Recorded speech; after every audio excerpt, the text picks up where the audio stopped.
కర్నూలులోని చిన్న టేకూరు వద్ద జరిగిన రోడ్డు ప్రమాదంలో ఎంతమంది దుర్మరణం పాలయ్యారో మనందరికీ తెలిసిందే. సుమారు 19 మంది ప్రయాణికులంతా కూడా సజీవ దహనమయ్యారు. కేవలం వారి యొక్క బూడిద మాత్రమే మిగిలింది. కానీ ఇప్పుడు ఈ న్యూస్ ఎందుకు చెప్తున్నాననే కదా మీ డౌట్.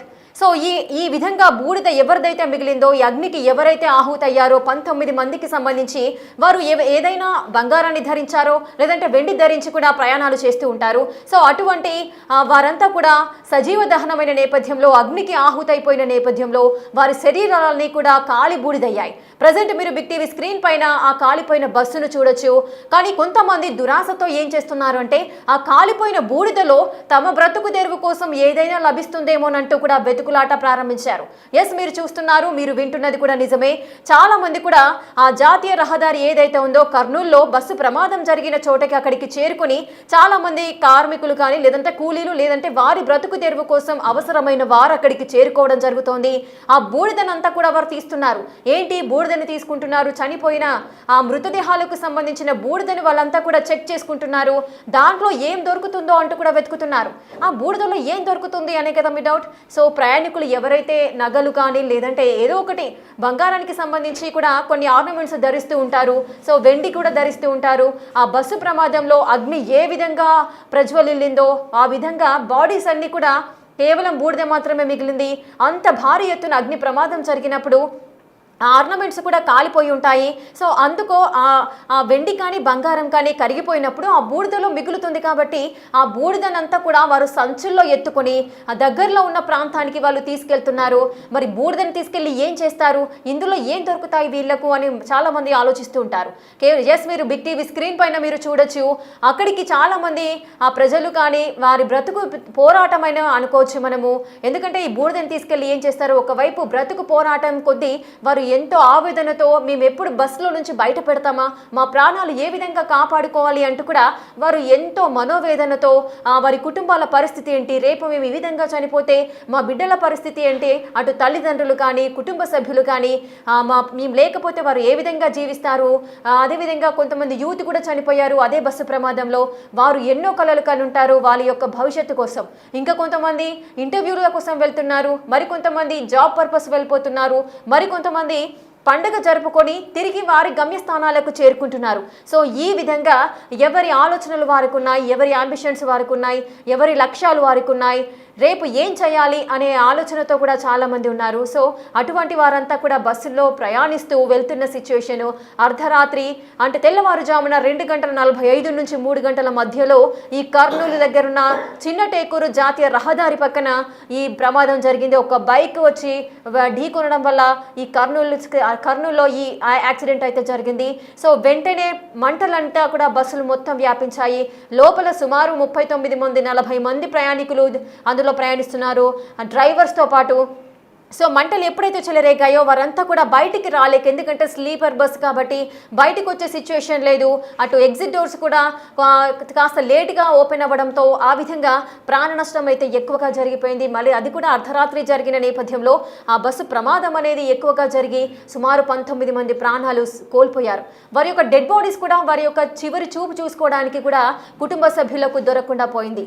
వారు కేవలం బూడిదని తీసుకుని వెళ్ళి ఎముకలను తీసుకువెళ్ళి ఇది మా కుటుంబ సభ్యుడిది అని చెప్పుకోవాల్సిన పరిస్థితి నెలకొంది. సో అటువంటి బాధాకరమైన సిచ్యుయేషన్లో కొంతమంది కుటుంబ సభ్యులు ఉన్నప్పుడు వారి యొక్క బూడిదను వీళ్ళు ఎవరైతే అక్కడున్న జాతీయ రహదారి బస్సు ప్రమాద ఘటన దగ్గరికి వచ్చి రోడ్డు పైకి వచ్చి ఆ బూడిదను తీసుకుంటూ వారి యొక్క బతుకు తెరువు కోసం వారు అందులో బంగారం లభిస్తుందో లేకపోతే వెండి లభిస్తుందో అంటూ కూడా వారి యొక్క అత్యాశ అనుకోవచ్చు, లేదంటే ఆశ అనుకోవచ్చు, లేదంటే బతుకు పోరాటం అనుకోవచ్చు. సో ఎవరి వ్యూలో చూస్తే వారే రైట్ అని ప్రతి ఒక్కరు అనుకుంటారు. సో ఆ ఘటనను మీరు ఏ విధంగా అర్థం చేసుకుంటారో అది మీ ఇష్టం.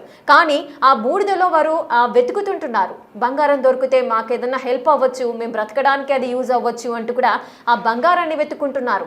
అంటే అక్కడ ఉన్న ఎంతైతే బూడిద ఉంటుందో ఆ బూడిదనంతా కూడా వారు కొన్ని స్టిక్స్ లేదంటే ఇంకేదో తీసుకొచ్చి కొన్ని ఐటమ్స్ తీసుకొచ్చి వాళ్ళు వెతుకుతూ ఉంటున్న సిచ్యువేషన్ మనకు కనిపిస్తుంది. సంచులు అదేవిధంగా బ్యాగ్స్ కూడా తీసుకొచ్చుకున్నారు. ఆ బూడిదనంతా కూడా ఆ బ్యాగుల్లోకి తీసుకెళ్ళి అక్కడి దగ్గరలో ఉన్న ఏదైనా చెరువు దగ్గర కానీ లేదంటే నదుల దగ్గర కానీ అక్కడికి వెళ్ళి వాటర్లో అంటే ఒక జల్లెడ లాంటిది ఏదైనా తీసుకొచ్చి దాంట్లో వేసి బూడిదని వేసి వాళ్ళు వెతుకుతుంటుంటారు. అంటే అందులో ఏదైనా మెరిసే పదార్థం ఏదైనా కనిపిస్తుందా, ఎందుకంటే బంగారం ఇంత భారీ ఎత్తున అగ్ని విపరీతంగా మంటలు చెలరేగాయి కాబట్టి బంగారం ఆర్నమెంట్ లాగా ఉండే అవకాశమే లేదు. సో అప్పుడు బంగారం కానీ లేదా వెండి కానీ ఏదైనా లోహం కానీ మొత్తం మెల్ట్ అయిపోయిన పరిస్థితి ఉంటుంది.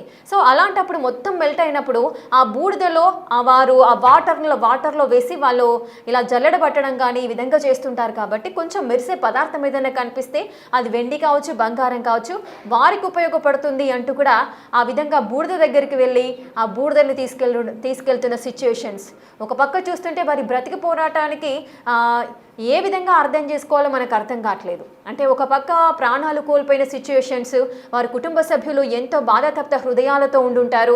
ఆ ఘటన మరవక ముందే ఇప్పుడు వారి బ్రతుకు పోరాటం అక్కడికి ముగిసిపోయింది. కానీ ఇప్పుడు వీరి యొక్క బ్రతుకు పోరాటం అనేది ఇక్కడితో స్టార్ట్ అవుతుందేమో అన్న ఆశతో వీళ్ళంతా కూడా అక్కడికి చేరుకోవడం, బస్తాలలో కాలి బూడిదైపోయిన మృతదేహాలకు సంబంధించిన భస్మం ఏదైతే ఉంటుందో ఆ బూడిదనంతా కూడా ఆ సంచుల్లోకి ఎత్తుకుంటున్నారు. ఆ దృశ్యాలు మీరు ఒక్కసారి బిగ్ టీవీ స్క్రీన్ పైన మీరు ఎక్స్క్లూజివ్గా చూడొచ్చు. కాలిపోయిన బస్సు ఏ విధంగా ఉంది, అక్కడ బూడిద ఎంత ఉంది, ఆ బూడిదను తీసుకువెళ్తున్న వారు ఎంతమంది వచ్చారు, అటు మహిళలు కానీ పురుషులు కానీ ప్రతి ఒక్కరు కూడా అక్కడికి చేరుకోవడము ఈ విధంగా. అంటే వాళ్ళు కూడా పోనీ ఆ పరిసర ప్రాంతాల ప్రజలు కూడా కాదు అని తెలుస్తోంది. సో వారు కూడా కాస్త దూర ప్రాంతాల నుండి వారు ఇటువంటి ఆశతో ఏదైనా దొరుకుతుందేమో, అది ఆశానాలా దురాశానాలా మనకు అర్థం కావట్లేదు. సో ఆ విధమైన సిచ్యుయేషన్. సో అక్కడికి వెళ్ళడము, ఆ బూడిదనంతా తీసుకొని చెరువు దగ్గర సమీపంలో ఏదైతే చెరువు ఉంటుందో ఆ చెరువు దగ్గరికి వెళ్ళి వారు జల్లెడ పడుతూ ఆ బూడిదలో బంగారాన్ని వెండిని వెతుకుంటున్న సిచ్యువేషన్స్ ఉన్నాయి. ఈ సిచ్యువేషన్ చూస్తే అసలు ఏమనాలో ఏమనుకోవాలో కూడా అర్థం కావట్లేదు.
అసలు కర్నూలు వద్ద చిన్నటేకూరులో జరిగిన బస్సు ప్రమాదంలో సుమారు 19 మంది దుర్మరణం పాలయ్యారు.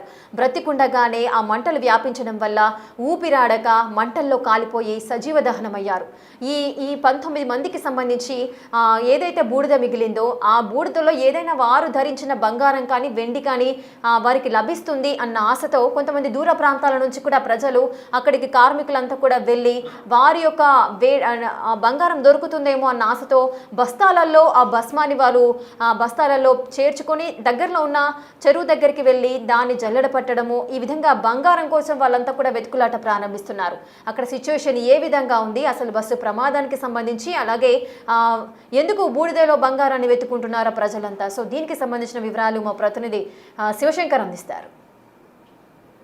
కర్నూలు జిల్లా చెట్లమలాపురం గ్రామ సమీపంలో జరిగిన ఘోర రోడ్డు ప్రమాద ఘటనలో దేశ ప్రజలందరినీ కూడా కలిచివేసిన పరిస్థితి మనం చూస్తున్నాం. ఏదైతే ఈ రోడ్డు సమీపంలో జాతీయ రహదారి సమీపంలో జరిగిన ఘోర రోడ్డు ప్రమాదం తర్వాత అధికారులు బస్సును నేరుగా ఈ ప్రాంతానికి తరలించిన పరిస్థితి మనం చూస్తున్నాం విజువల్లో. ఏదైతే ఇదంతా బస్సులో ప్రయాణించే సమయంలో దాదాపు 46 మంది వ్యక్తులు ఉన్నారు. అక్కడికక్కడే 19 మంది బస్సు అగ్ని ప్రమాదం తర్వాత సజీవ దహనమైన పరిస్థితి. వారి ఈ సంబంధించిన వస్తువులు కావచ్చు లేదా బంగారు మిగతా ఆభరణాలన్నీ కూడా అందులో మంటల్లో కాలిపోయినటువంటి పరిస్థితి.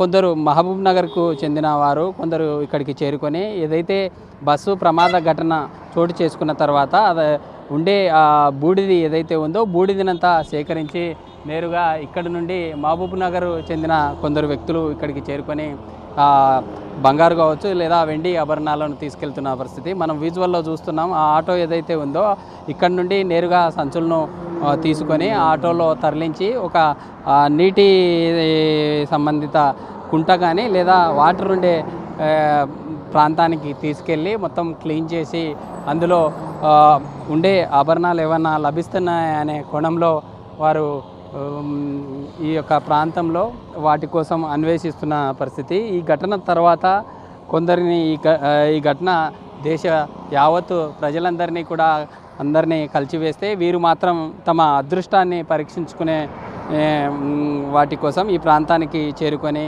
ఈ బంగారు లేదా మిగతా ఆభరణాలు ఏమన్నా లభిస్తాయంటూ ఇక్కడ ఉండే బూడిదని తీసుకెళ్తున్న దృశ్యాలు ఏవైతే ఉన్నాయో ఆ దృశ్యాలను చూసి కొందరు నివ్వెరపోతూ ఉన్నారు. మిగతా వారంతా కూడా ఇక్కడ ఉండే మనం చూస్తూ ఉన్నాం. ఏదైతే ఈ ప్రాంతంలో ఉండే బూడిదనంతా కూడా తీసి క్లీన్ చేసి ఈ ప్రాంతం నుండి తరలించి నీటి సమీపంలో తీసుకొని వెళ్ళి అక్కడ క్లీన్ చేసేటటువంటి పరిస్థితి. అయితే ఇప్పటికే పోలీసులు ఘటన చోటు చేసుకున్న తర్వాత బస్సును పక్కన పెట్టిన తర్వాత మిగతా ఈ ప్రాంతంలో లభించిన వాటన్నింటినీ కూడా పోలీసులు తీసుకెళ్ళి తమ వస్తువులు ఏవైతే ఉన్నాయో వాటిని పక్కన పెట్టినటువంటి పరిస్థితి. మిగతా ఏదైతే బూడిదిగా మారిన ఈ బూడిద పొడి ఉందో ఆ పొడిని అంతా కూడా ఈ సమీపంలో పడి ఉండడంతో పెద్ద ఎత్తున ఈ ప్రాంతానికి మహబూబ్ నగర్ చెందిన కొందరు ఈ ప్రాంతానికి చేరుకొని ఇటు బంగారు లేదా ఇతర ఆభరణాల కోసం వెతుకుతున్నటువంటి పరిస్థితి.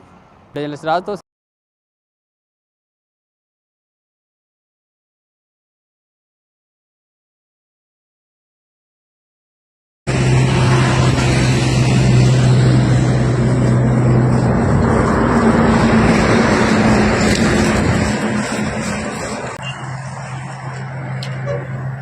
కర్నూలు జిల్లా చిన్నటేకూరు జాతీయ రహదారి 44పై బస్సు ప్రమాదంలో 19 మంది సజీవ దహనమయ్యారు. సో వారికి సంబంధించిన బూడిదలో వీరంతా చాలా దూర ప్రాంతాల నుండి ఆ బస్సు ప్రమాదం జరిగిన చోటికి బస్సు ఎక్కడైతే అధికారులంతా కూడా ఒక పక్కన వాళ్ళంతా కూడా పెట్టారు. సో ఆ బస్సు దగ్గరికి వెళ్ళి అక్కడ ఉన్న ఏదైతే మృతదేహాలకు సంబంధించిన బూడిద ఉంటుందో ఆ బూడిదనంతా కూడా ఒక సంచులు తెచ్చుకున్నారు. వారితో పాటు ఆ సంచులలో బూడిదను తీసుకెళ్లి పక్కనే ఉన్న ఒక చెరువులో కుంటలో లేదంటే చెరువు కానీ లేదంటే కుంటలో సో అక్కడికి వెళ్ళి వాళ్ళు ఫిల్టర్ చేసుకుంటున్నారు. అంటే వాటర్లో వేసి ఫిల్టర్ చేస్తున్నారు. ఎందుకంటే ప్రయాణికులు ఎవరైనా బంగారాన్ని ధరించి ఉంటారు, కొంతమంది వెండిని ధరించి ఉంటారు. సో ఈ విధంగా మహిళలు కానీ పురుషులు కానీ ధరించిన ఆ బంగారం వెండి ఈ అగ్నికి మొత్తం మెల్ట్ అయిపోతుంది కాబట్టి అదంతా కూడా బూడిదలో మిగిలిపోతుంది. ఒకవేళ మాకేదైనా ఈ బంగారం లభిస్తుంది కావచ్చు, వెండి లభిస్తుంది అన్న ఆశతో అనుకోవచ్చు, లేదంటే దురాశతో అనుకోవచ్చు. ఆ మృతదేహాలకు సంబంధించిన బూడిద దగ్గరికి వెళ్ళి వీళ్ళు ఆ బంగారం కోసం వెతుకులాటను ప్రారంభించారు. కొంతమంది సజీవ దహనం అయ్యారు అంటూ కూడా డెడ్ బాడీస్ ని వాళ్ళ కుటుంబ సభ్యులు చూసుకోలేని దుస్థితిలో కొంతమంది ఉండి బాధతప్త హృదయాలతో వాళ్ళు ఉన్నారు. సో వారి యొక్క జీవితాలు అక్కడికి ఎండైపోయాయి. కానీ వీరి బ్రతికి పోరాటం కోసం ఇప్పుడు ఈ బూడిద దగ్గరికి వెళ్ళి ఆ బూడిదలో ఏదైనా బంగారం దొరుకుతుందేమో, వెండి దొరుకుతుందేమో, మాకు అదేమైనా యూజ్ అవుతుంది కావచ్చు, మా నిత్యావసర సరుకులకు ఏదైనా ఉపయోగపడుతుంది, మేము జీవించడానికి ఉపయోగపడుతుంది అంటూ కూడా చాలా మంది దూర ప్రాంతాల నుంచి ఆ బస్సు ప్రమాదం జరిగిన చోటకు వెళ్ళి ఆ బూడిదలో బంగారాన్ని వెతుకుంటున్నారు. ఒక పక్కన చాలామంది సుమారు 19 మంది సజీవ దహనమై ఆ బాడీస్ కూడా కళ్ళారా చివరి చూపు చూసుకోకుండా కుటుంబ సభ్యులు రోదన చెందుతున్నారు. ఇటుపక్క వారి బ్రతుకు పోరాటం కోసం ఆ బ్యాగులలో వారి యొక్క చితాభస్మాన్ని తీసుకొని వెళ్ళి ఆ బూడిదలో బంగారాన్ని వెండిని వెతుక్కుంటున్న ఈ నిరుపేదల యొక్క బ్రతుకు సిచ్యువేషన్స్, ఈ రెండు సిచ్యువేషన్స్ని చూస్తూ కూడా ప్రతి ఒక్కరూ అవాక్కవుతున్నారు. ఏంటి ఇంత ఘోరంగా ఉంటుంది పరిస్థితి? కొంతమంది ఎన్నో ఆశలతో ప్రయాణించేటప్పుడు ఈ విధంగా బస్సు ప్రమాదంలో అర్ధాంతరంగా వారి ఆయువులను ముగించాల్సి వచ్చిన పరిస్థితులు ఒకవైపు ఉంటున్నాయి.